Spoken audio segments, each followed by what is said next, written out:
Castle. It was built in 1425.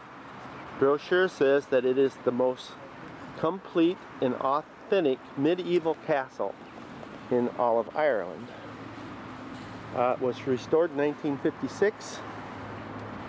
It has behind it grounds that have artisans working at 18th century crafts. But they want money. Go look at it. And we don't feel like paying money at the moment. We're going to go somewhere else and pay money. We've seen enough castles anyway, but this is pretty outstanding. Big block, ugly thing. Block squared. Well, here's a little bridge next to the castle, and it's kind of quaint looking. And show you the rest of the castle from this side.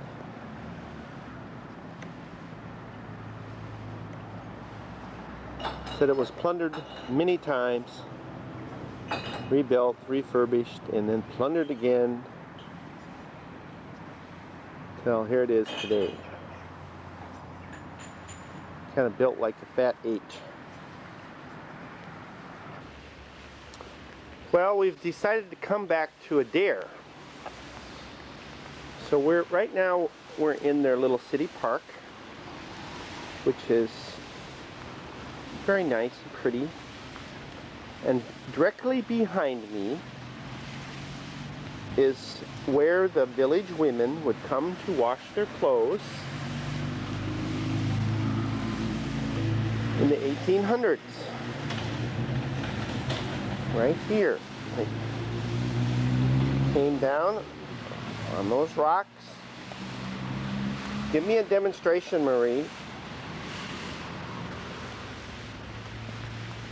I'm not crossing the river to do that, Bud. Oh. You can see it's not a nice day. We're going to go on into town. Look at those lilies. Yeah, let me get a shot of the lilies. Okay. It's a typical Irish day. Well, this is just another part of Adare. Came to this little place, and you have all these quaint houses. I'll film some of them. They were built in the 1830s and were part of a big estate.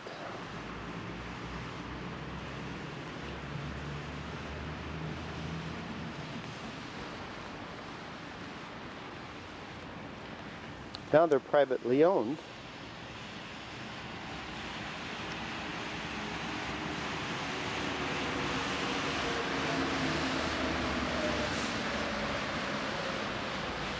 Very unusual how they have just a wooden tree. I mean, of course, a wooden tree holding up part of the roof.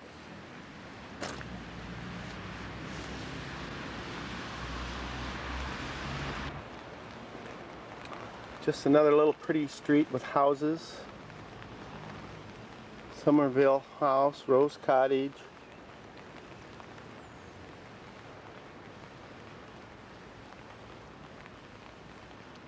Going the wrong way. What? That's the wrong way. Come here. Well, this is the third time I've been to Adare. Somehow my little button got turned on the camera and I filmed this in black and white. So these cottages were made in the 1830s. They were belonged to a big estate. And they're just really cute.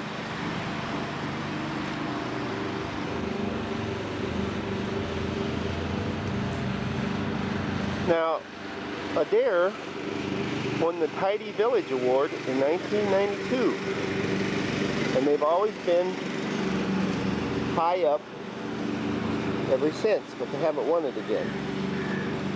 And all these little these cottages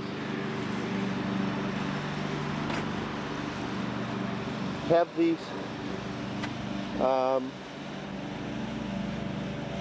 looks like part of a tree holding the roof up, you know, instead of a nice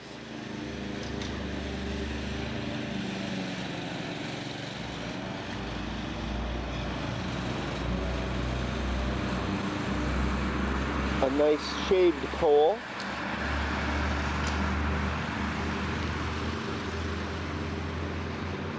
Now I'll get back in the car. We are on our way to Carintohee, which is near the highest mountain in Ireland, and I'm going to try and climb it. Well, we've made it to Killarney. We've got a campsite. It's one of the better ones that we've stayed at. So far we don't have any complaints. We're just window shopping. This is a tourist town. Another great day. These mountains are called the McGillicuddy Ricks. And one of these mountains is called Carintohee. Could be that one. But I don't think so. That's the tallest peak in Ireland. So I'm in the mountain range where that peak is at. And right now we're in a valley and we're going to be looking for some rock art, standing stones. And I just thought this is, you know, really nice and pretty. Take this video.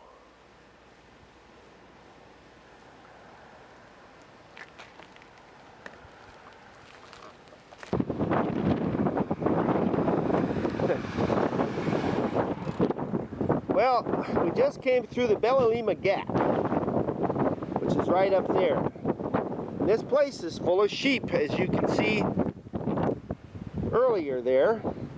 Got to be careful where you walk. And we're going to go down into this valley. And according to my map, there's standing stones and rock art, souterrains. So we're on the lookout for stones.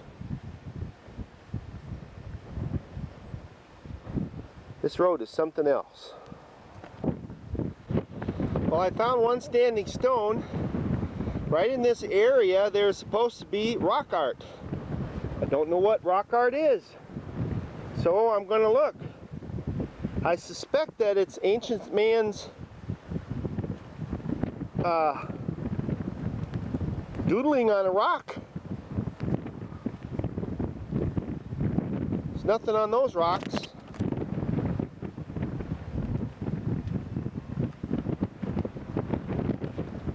Really beautiful here. We just wish it was sunny, windy, cool.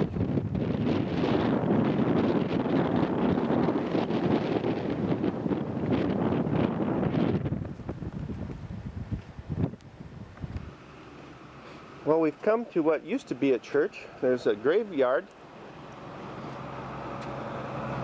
but now I think it's a restaurant, which is really strange.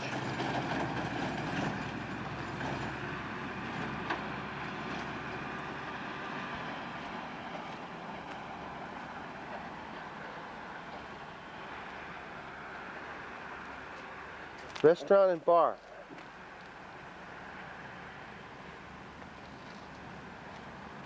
So we're going to snoop around. Well, I'm on the other side of the restaurant and bar, which used to be a church. And we're in the graveyard. We're going to see if we can find something. Well, there's a Kennedy.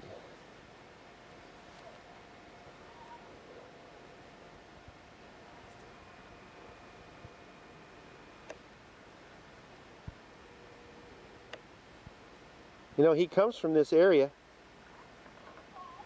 They're we've come down out of the mountains onto the coast, a place called Kenmara. There's a lot of interesting stuff here. So we'll see if we can look it up. It says there's a stone circle right here in town.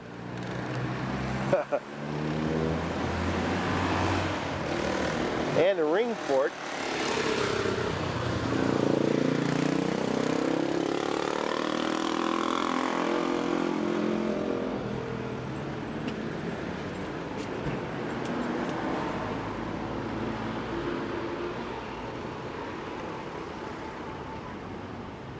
Looks like it's pretty close.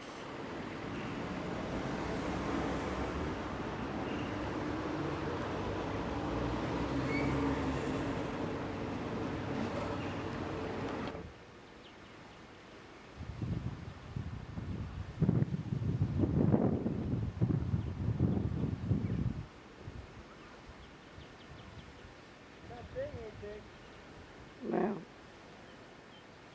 I think that this stone circle was put here for the tourists because it's different than all the others.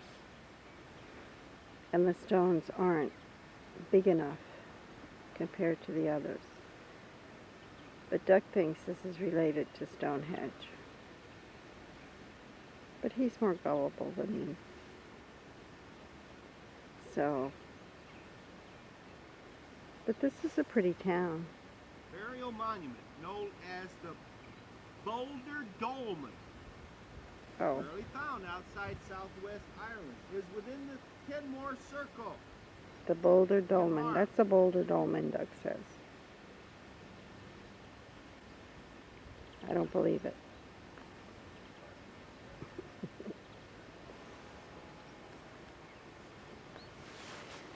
But here comes Dougie to talk about it. Dougie, you want to get filmed? No, I got the camera. get lost. The camera's on. Yes. Oh!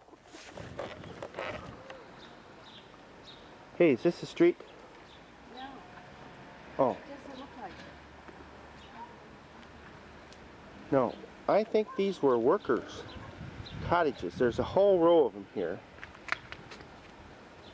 They probably worked in fishing on the fish boats or something. Some of them are very nice. They're exact same style.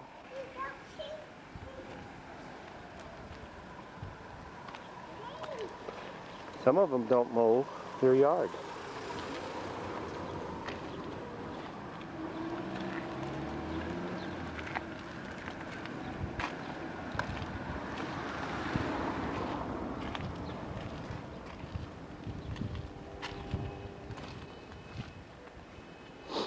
We're on the way to St. Mary's Well.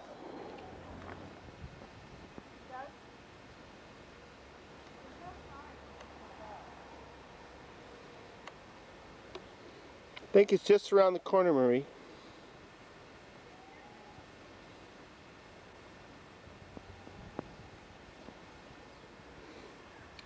She's absolutely blind.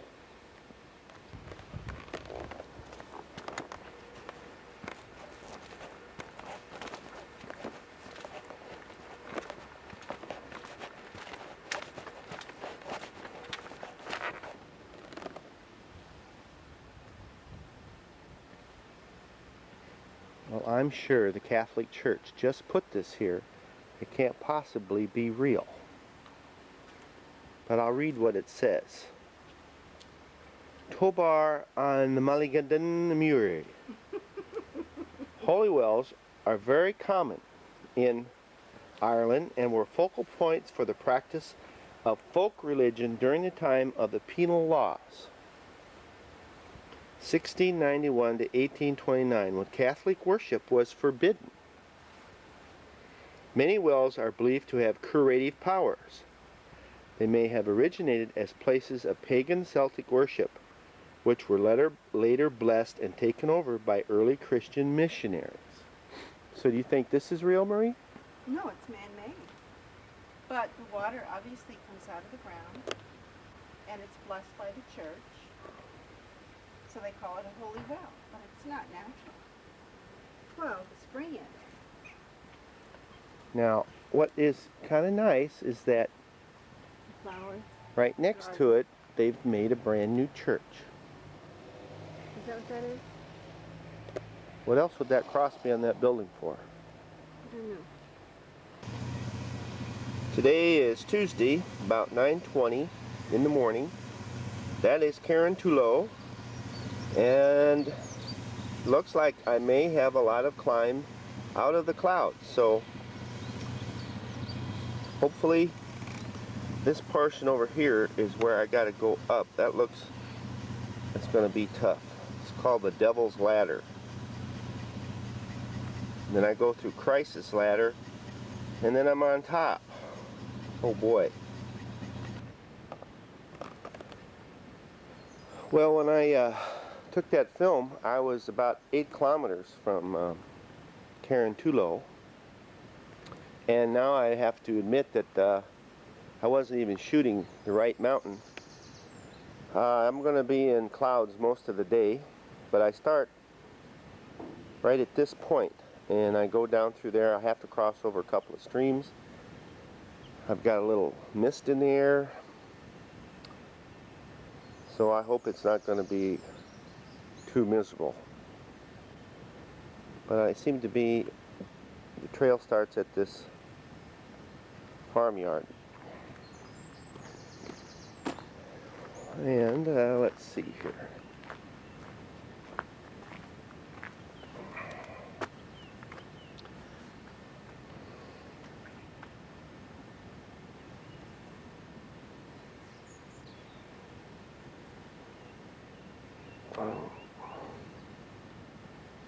You are here. I go up there. I gotta cross the river twice. So I know it can't be that easy. And then there's some peaks up there. May walk around. Well, I need to get going. Well, I have to walk through some farmers' fields before I get there. I'm just going to take my time. It says it takes about 6 hours up and down. I go that way. I don't know what I'll see up on top if it's real foggy. What kind of video I'll get up there. Well, this is the path so far. It's always wet. I constantly got to pick where I place my feet so I don't get my feet all wet. Hopefully it gets a little better. No matter where you go in this country, there's these little white dots called sheep. It's about all you could raise here too. Sheep and goats. Because it is really rocky terrain. Well, onwards and upwards. Well, this is the first little stream I've had to cross. It joins up with another one down there. I've come from there. It's always wet underfoot.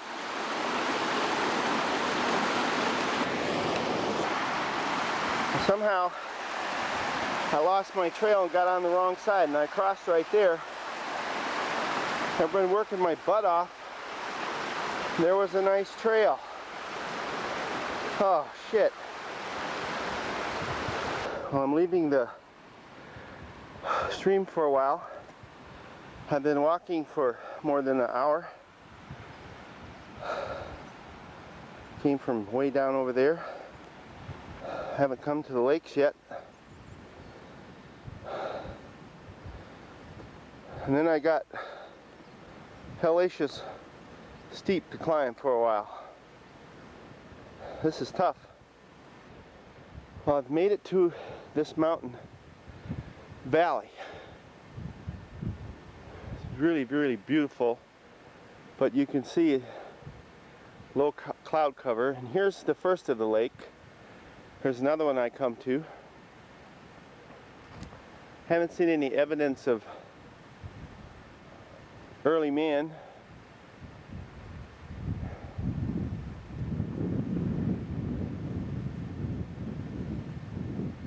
But he certainly could have raised animals here, I think, in this valley. Well, there's a group of guys ahead of me. They passed me while I was trying to get across the stream. They're way ahead of me though. I don't even see a hide nor hair of them. There's where I got to go up.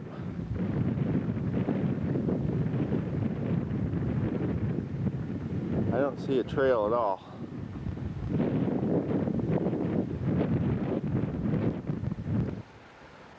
Well, I've passed the second lake, but I'll wait till I'm up above it and get both lakes. He's checking me out. I had little pyramid of rocks guiding me for a while, but now I'm just kind of following, being a tracker and following footprints, because I think I go this way. The trail. And there's some more people coming over there, so maybe I can pick it up with them. Back on track. These people hollered at me and got me on the right way. This is the Devil's Ladder. This is incredibly tough going.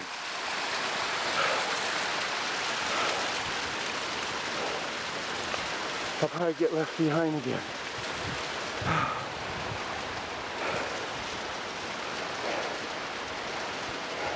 Clouds. More of the same. This is the most difficult thing I've done yet. It's so steep, no trail. No matter where you look, same old, same old. I've got to come down this. Won't be nice.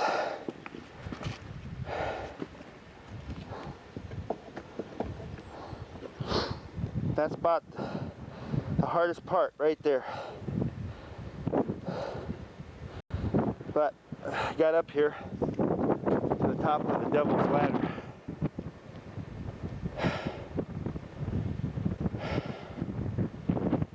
And now it should be a little easier.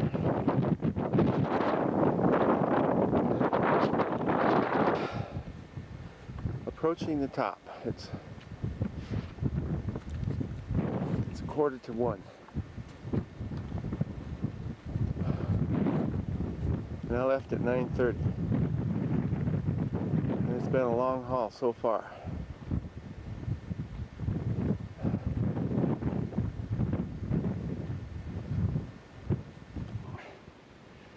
Well, the sun is trying to come out, and I'm nearly there. Oh, they've gotten ahead of me again, but you can't get lost now because you keep seeing these little piles of stone they've made. I wonder why I do this. You get dirty, you get sweaty, you get totally wet, miserable, tired, but then it's so exhilarating. Friends. Well, this is the second mountain I've made it to the top to. Started at 9:30, got up here about 1:30. It's too bad Gary and Paul, Mike, Bill couldn't make it. I don't even think they'd have the stamina to get up here. This is a steel girder. Oh. Thanks. Well, I've been to the top of Carintohee, and finally the sun has come out. And Jazz is going to take my picture.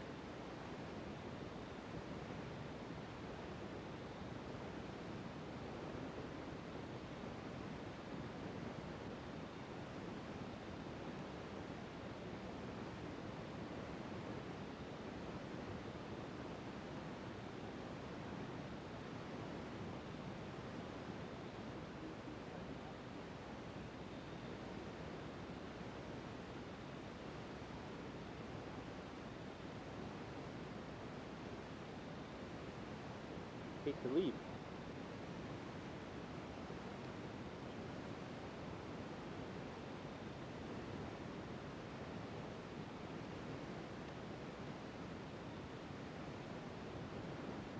Water everywhere. Never just barely make it out. There's the top. It's clearing up a little bit. If I wait here long enough, I may be able to get a good shot of it. There's two guys probably in their 60s. And they came up through that devil's ladder. I'm telling you, I dread going down it because of my depth perception.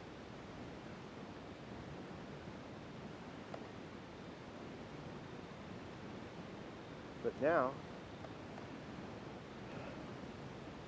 it's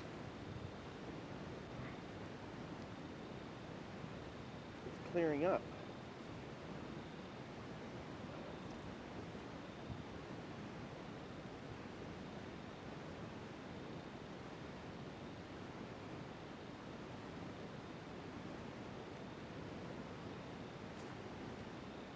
Oh boy.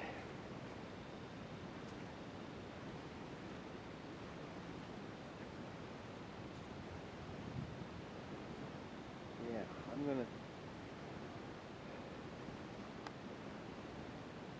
Couldn't see any of this morning because it was so foggy. But could get some good video now. Almost see it. I'm gonna get my bag and then start on down. Well, I was over there, and I have to come down this gorge. And I'm really not looking forward to it.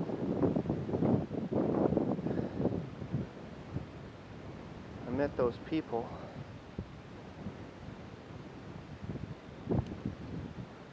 But they have to get back.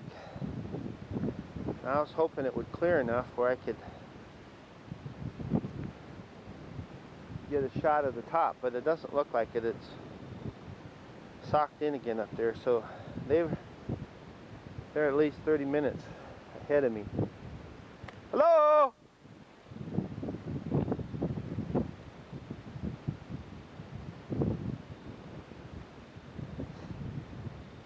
This is called Haig's Glen.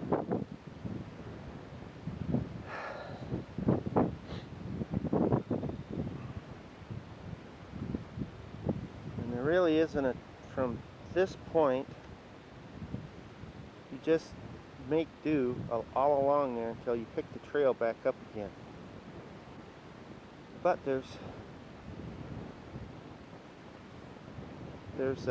quite a few on the trail. I see little groups. This morning a group went up to the eagle's nest, and that's up there.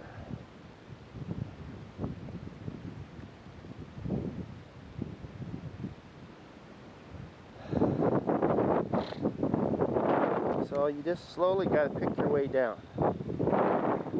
That group that they were on the trail and I was off of it, well, they went up to the eagle's nest, so they took a much longer route, and they said it was a lot more dangerous than coming this way.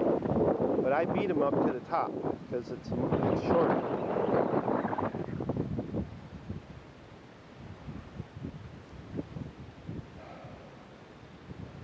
I was going to climb up to that ridge up there. With being so misty and cloudy,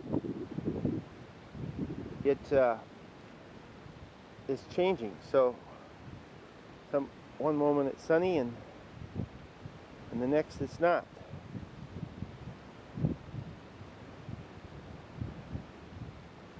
I was one of the first ones on the mountain this morning. Well, I'm out of film, and I'm not going to put any more in until I'm down in the bottom where it's safe again. It was really a bitch coming up this thing carrying a camera. There was 2 places that were really, really scary. I was all fours, crawling around.